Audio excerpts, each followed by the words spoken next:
Ini udah gue record. Bismillahirrahmanirrahim. Assalamualaikum warahmatullahi wabarakatuh. Waalaikumsalam warahmatullahi wabarakatuh. Sebelum memulai, saya mohon izin untuk tidak menyalakan kamera karena sedang berkendala di jaringannya ya. Nah, sebelum dimulai pun, yang saya hormati dosen pembimbing mata kuliah Material Teknik Elektro, Bu Desmira, STMT, dan teman-teman kelas A yang saya banggakan. Perkenalkan, saya Sultan Asyam Ahmad dan Munir, perwakilan dari kelompok 2 MTE, akan memimpin acara diskusi kita pada hari ini. Alhamdulillah, pada hari ini kita akan melanjutkan pembahasan, yaitu penyampaian materi dari kelompok 2 oleh teman-teman di sini yang akan membahas mengenai sifat mekanik logam. Nah, adapun susunan acara pada diskusi kita kali ini yaitu pembuka, penyampaian materi, dan penutup. Nah, memasuki susunan yang pertama yaitu pembukaan. Sebelum pembukaan, izin memperkenalkan daripada teman-teman kelompok 2. Yang pertama yaitu beranggota ada 5. Yang pertama saya sendiri, Saudara Syah Muhammad dan Munir dengan NIM 2283-2015. Selanjutnya Alamsyah bisa memperkenalkan diri. Ya, terima kasih kepada moderator. Perkenalkan, nama saya Alamsyah dengan NIM 2283-2011. Terima kasih, dikembalikan. Baik, selanjutnya untuk Zira bisa memperkenalkan diri. Baik, terima kasih kepada moderator. Perkenalkan, nama saya Zira Rizkyanti dengan NIM 2283-2024. Terima kasih. Baik, terima kasih. Bisa dilanjutkan untuk Kayla. Baik, perkenalkan nama saya Kayla Marina Fauziah Walia dengan NIM 2283-2010. Baik, dilanjut moderator. Baik, selanjutnya Ilham Firdaus, dipersilahkan. Baik, perkenalkan nama saya Ilham Firdaus dengan NIM 22832-2058. Saya kembalikan ke Sultan. Baik, terima kasih kepada teman-teman yang sudah memperkenalkan dirinya. Nah, selanjutnya mari kita mulai sesi pembahasan pada hari ini dengan bersama-sama kita membacakan Bismillah. Bismillahirrahmanirrahim. Nah, untuk selanjutnya bisa disampaikan untuk memulai daripada materi sifat mekanik logam. Dimulai dari saya. Nah, pada materi sifat mekanik logam ini kita menggunakan referensi yaitu dari buku Samlawi dan Rudi 2016, Diktat Bahan Kuliah Material Teknik yang berasal dari Universitas Lambung Mangkurat Program Studi Teknik Fakultas Teknik. Nah, yang mana pada materi awal kita yaitu material teknik. Material teknik dapat digolongkan dalam kelompok logam dan bukan logam. Selain dua kelompok tersebut, ada kelompok lain yang dikenal dengan nama metaloid atau menyerupai logam, yang sebenarnya termasuk bahan bukan logam.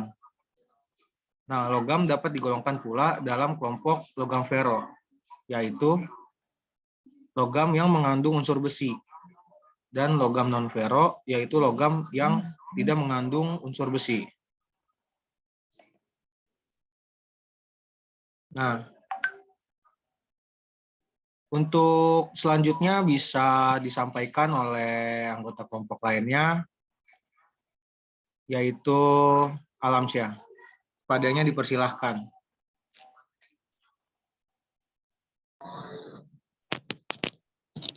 Baik, terima kasih kepada Saudara Sultan yang telah memberikan kesempatan. Di sini saya akan melanjutkan tentang besi murni. Nah, besi murni adalah bahan yang lunak, sedangkan zat air atau karbon. itu bukan logam, adalah bahan yang rapuh.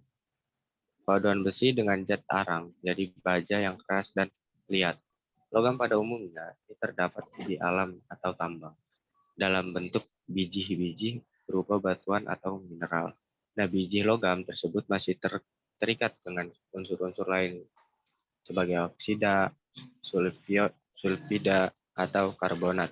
Nah, logam ini didefinisikan sebagai unsur kimia yang mempunyai sifat-sifat liat, kuat, keras, dan penghantar listrik, dan juga penghantar panas, mengkilap, dan padas. Pada umumnya mempunyai titik cair yang tinggi. Nah, sedangkan logam fero atau logam besi adalah logam yang mengandung unsur besi atau Fe. Nah, besi ini juga merupakan logam yang penting dalam bidang teknik, tetapi besi murni terlalu lunak dan rapuh sebagai bahan kerja konstruksi atau pesawat. Next.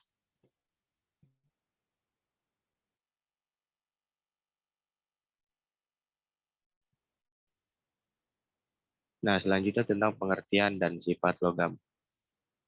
Pengertian logam. Logam adalah unsur kimia yang mempunyai sifat-sifat kuat, liat, keras, penghantar listrik, dan panas, serta mempunyai titik cair tinggi. Nah, biji logam ditemukan dengan cara penambangan yang terdapat dalam keadaan murni atau bercampuran. Nah, logam-logam yang dapat dimanfaatkan ini ialah hanya mencapai 20 buah jenis logam, baik itu yang berdiri sendiri atau sebagai bagian dari aloi atau campuran dari 2 buah logam maupun lebih dan zat lainnya. Aloi tersebut dibuat untuk dapat membuat logam yang memiliki sifat berbeda dari sebelumnya dan juga supaya dapat dimanfaatkan secara maksimal. Terima kasih, dikembalikan kembali kepada moderator. Baik, terima kasih untuk penyampaiannya dari Alamsyah. Untuk selanjutnya bisa disampaikan kembali materi selanjutnya dengan Zira. Pada Zira dipersilakan untuk menyampaikan materi. Ya, terima kasih kepada moderator.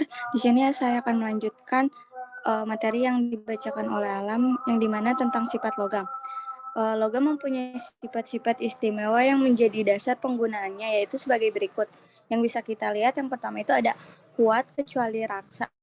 Semua berwujud pada suhu kamar.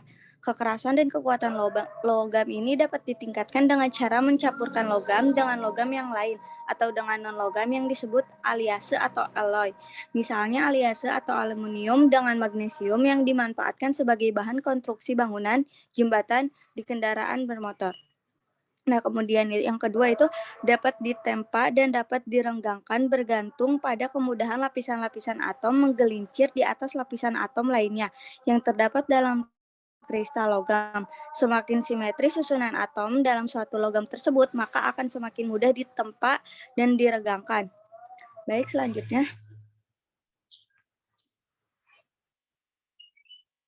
Yang ketiga itu ada konduktor listrik yang baik, di mana elektron valensi yang mudah bergerak memungkinkan muatan negatif yang berasal dari luar mendorong lautan elektron, sehingga listrik dapat mengalir melalui logam tersebut. Sifat ini yang mendasari penggunaan logam sebagai kabel listrik serta alat memasak seperti kettle, panci, dan kuali. Selanjutnya itu ada logam sebagai penghantar panas yang baik. Bila bagian tertentu dari logam dipanaskan, maka elektron-elektron pada logam tersebut akan menerima sejumlah energi, sehingga energi kinetiknya itu akan bertambah dan gerakannya akan semakin cepat. Maka elektron yang bergerak cepat itu akan mengarahkan sebagian energi kinetiknya kepada elektron lain, sehingga seluruh bagian logam menjadi panas dan naik suhunya. Mungkin itu saja sifat logam dari saya, akan dilanjutkan oleh rekan saya. Dikembalikan kepada moderator. Terima kasih. Baik, terima kasih untuk Zira atas penyampaian materinya. Untuk penyampaian materinya selanjutnya, yaitu bisa disampaikan oleh Kayla. Untuk Kayla, dipersilahkan untuk menyampaikan materi yang selanjutnya.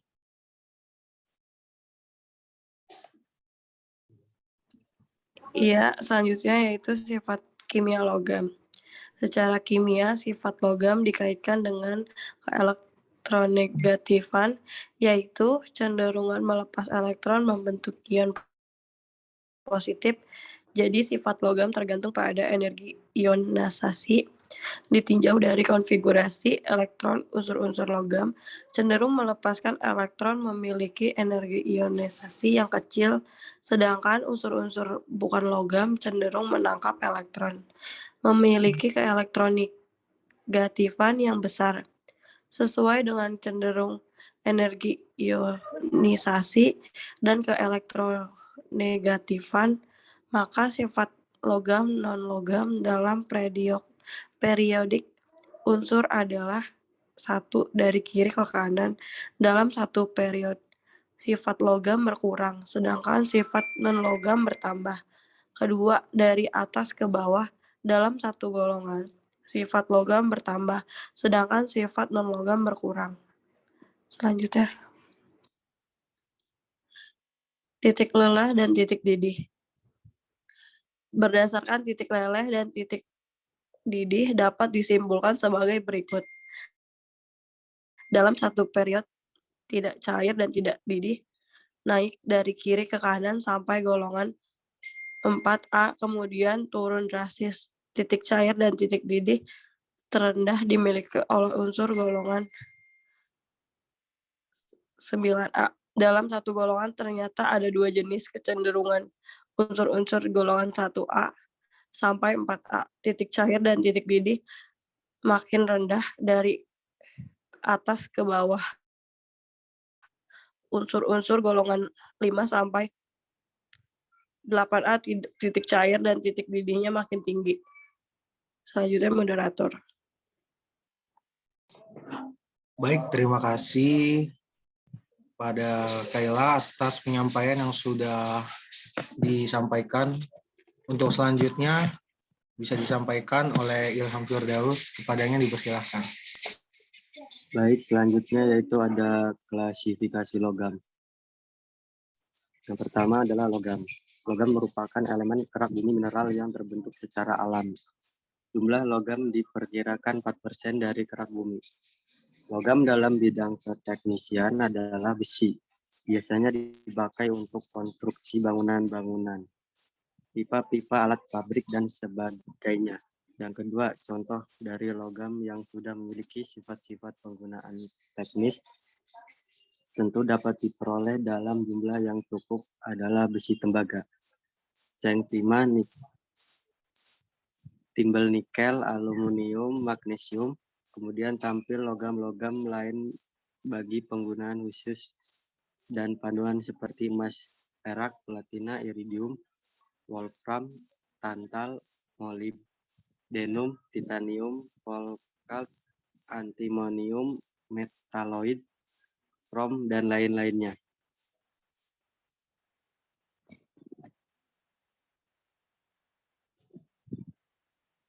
Selanjutnya itu ada diagram klasifikasi bahan logam.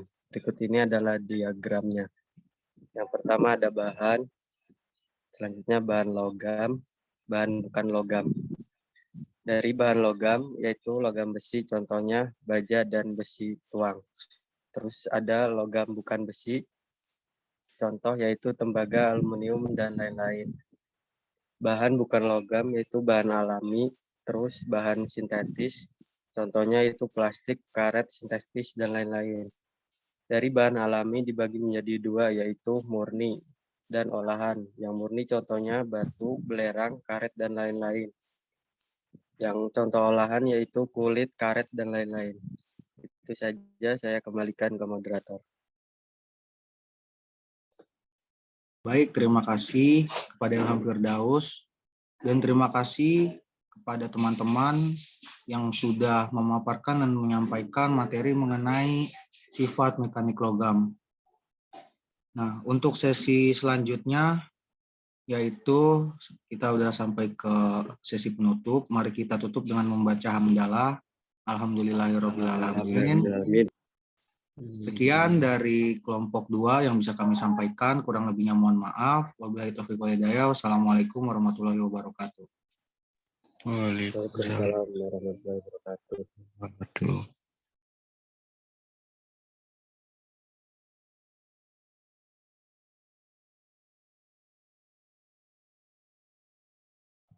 Udah kelar.